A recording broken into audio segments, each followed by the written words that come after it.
I've been trying to get to this one for a while now. So long in fact that I wound up picking a second Bertucci along the way. So today we're going to take a look at two of their more popular watches. A poly-resin DX3 and a titanium A-2T watch.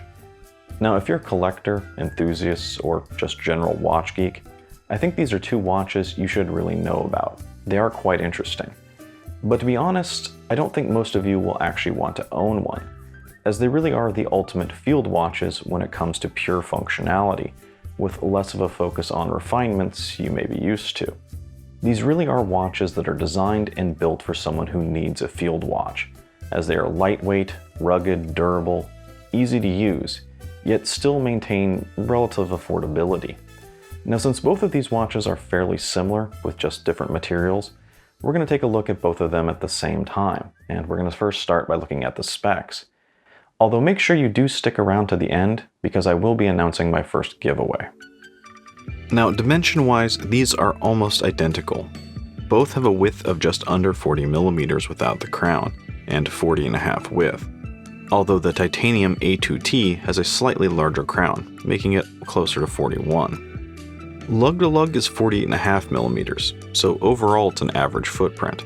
They also have a total height of 13.4 millimeters, which does sound tall for a quartz watch, but there are a couple things going on here.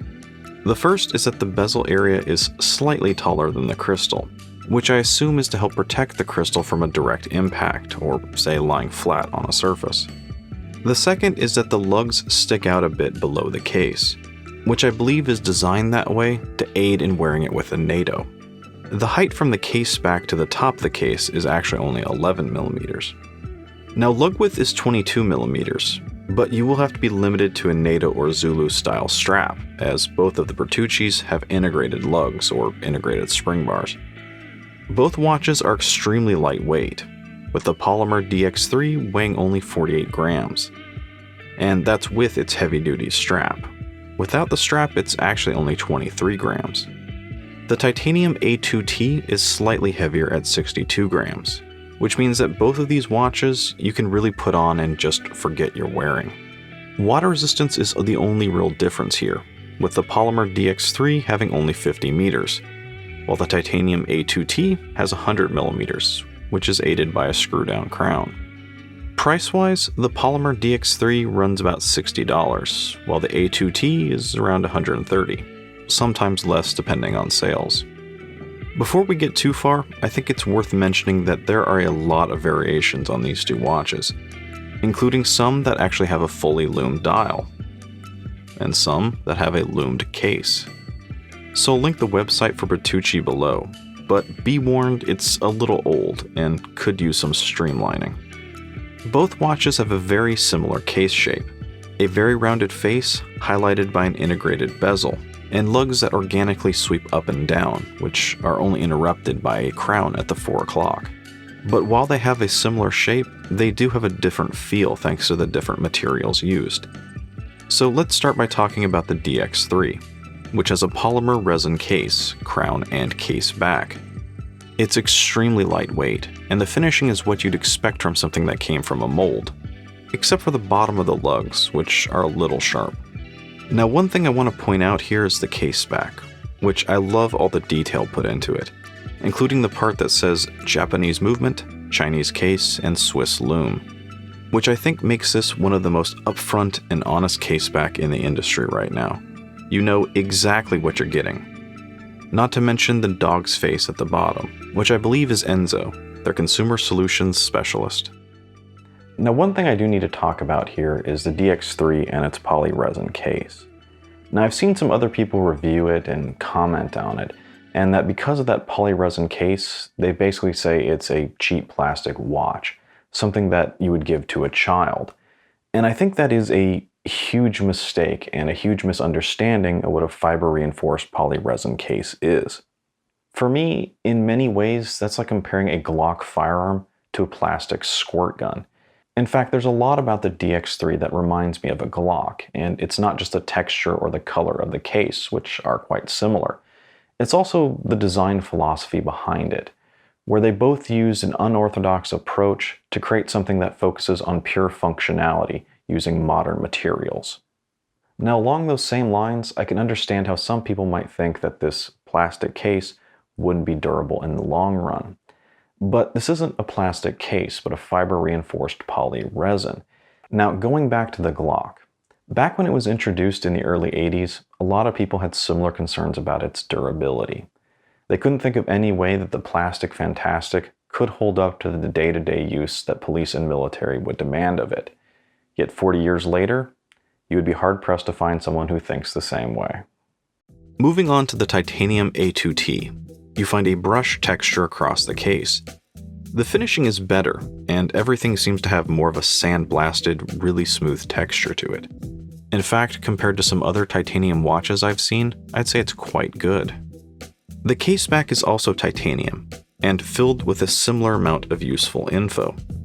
I believe the crown is also titanium, but it does have a rougher texture and a little bit more of a gray coloring to it than the rest of the watch.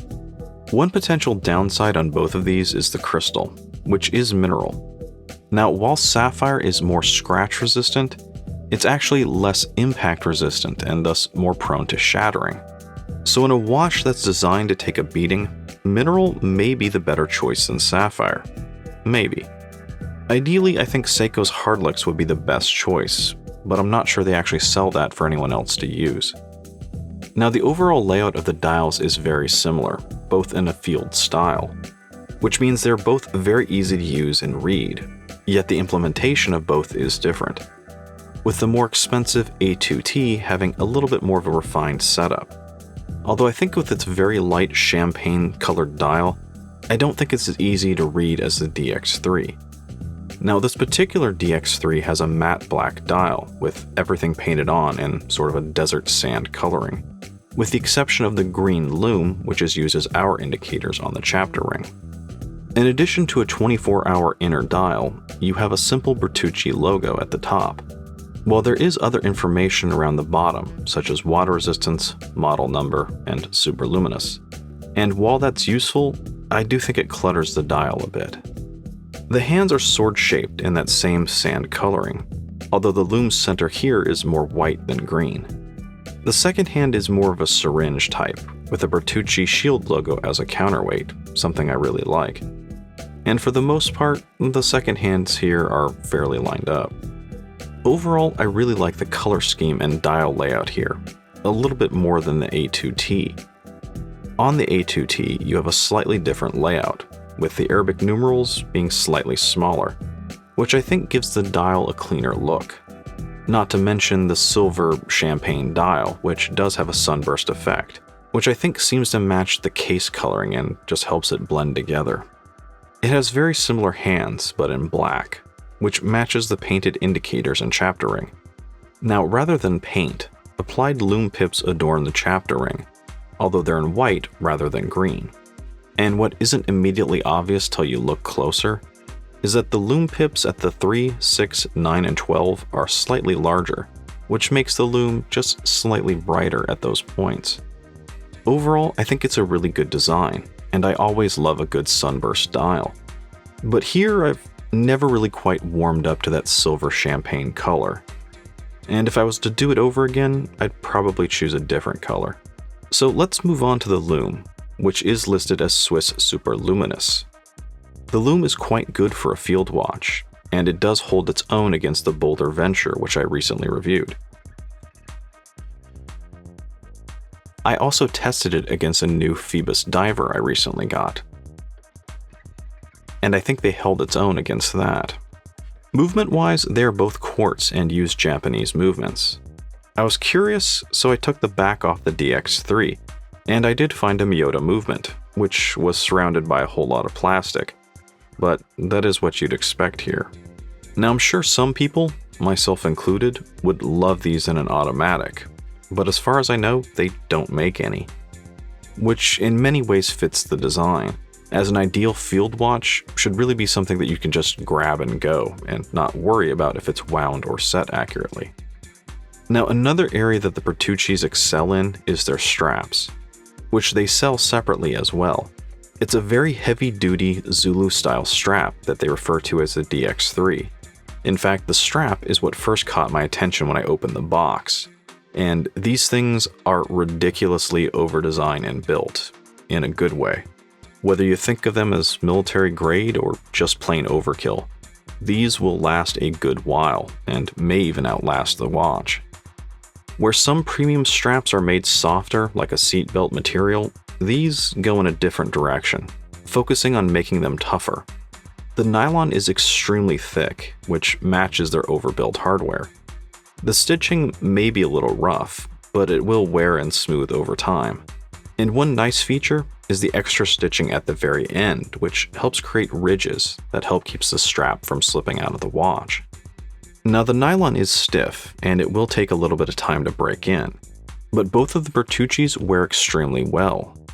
The lowered lugs really help them hug your wrist with this Zulu-style strap. Not to mention the lack of any real weight really lets you just forget you're wearing it. It's just sort of there when you need it, which is kind of the whole point. When it comes to value, that's a tricky one. While there are plenty of quartz watches in these price ranges, there's nothing quite like the Bertuccis. There are some watches that are similar, and with that regard, I think the Bertuccis are priced appropriately. For the DX3, Timex has recently released one called the Acadia, which they're selling for $80. And as for the A-2T, well, the closest thing I've seen is the newer Boulder Venture, which is about the same price. These are two field watches that are built with some unconventional strategies that focus on pure functionality, that wind up being extremely lightweight, durable, easy to use. And I think they make the ideal choice for anyone who truly needs a field watch, such as military and first responders. For the rest of us, I think they're cool to know about, and they might even come in handy for the occasional hiking or camping trip.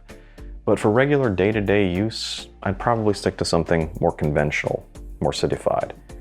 Now, one good thing about the Bertuccis is that they are very widely available, which means they will occasionally go on sale. So if you're interested, keep an eye out, as well as check out some of the other interesting Bertucci models. Now, some of you regular viewers may have noticed that I recently went over 5,000 subscribers. So to celebrate that, and to thank all of you who join me time and time again, I'll be doing my first giveaway contest. And since I don't need two of these Bertuccis, I'll be giving away the polymer DX3. So in order to enter the contest, just leave a comment down below telling me what you think about these. But make sure you include #Bertucci to let me know you went in on the contest. I'll let this go for 2 weeks and then announce the winner on a future video. And don't worry about misspelling Bertucci, I've done it multiple times. Otherwise, you guys know what to do with the buttons down below. Thanks for joining me, and good luck.